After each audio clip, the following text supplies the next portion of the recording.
na pinos ko guys, na hindi siya nagbigay sa akin ng pambayad sa shopping niya. Ayan na guys, ginagawa niya na guys kung paano ang style no, no order niya ngayon.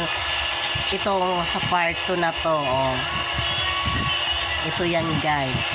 Kung walang bintang tindahan, di ko mabayaran. Order ng order si mukhang shopping. Ano. Ayan na, pati kamay ko nag-iinit na rin. Nauusukan. Init siya guys. Ayan o. Ganda guys no. Sabi ko sa inyo guys pan-charger. Sira ang charger nyo. Yan lang ang gagawin no. Di pagtapos nyong idugtong yung sirang charger nyo, ganyanin nyo lang. Ayan. Diba guys maganda? Yung pinos ko sa part 1 guys. Ito na o. Part 2 niya.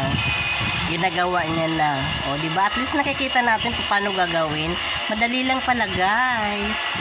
Ayan. Madali lang kung paano gagawin.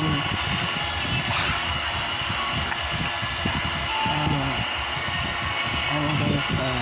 Pati kamay ko, guys, inuusukan. Ayan. Ayan, diba? Diyan siya, guys, masaya. Susuportahan lang natin. Pakit nga dyan. Ay, sus! Isa pang pakit. Ay, sus! Order na order. Di nag-iiwan yung pang bayad.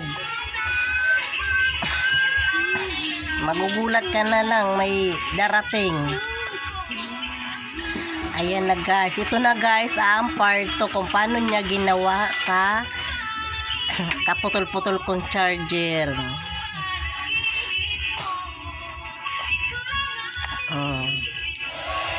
Lusawin mo hanggang magdikit. Kailangan guys, painitin mo hanggang sa magdikit siya, dikit na dikit siya sa charger mo. Para di siya matanggal. Maganda talaga siya guys. Okay naman yung pag-order niya. May silbi naman.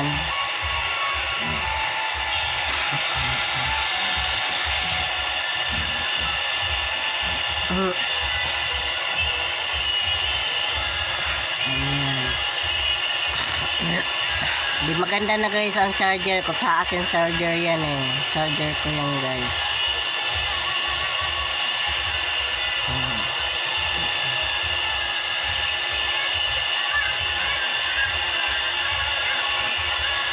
Ako, wakas, tayo lang dalawa. Ayan pa.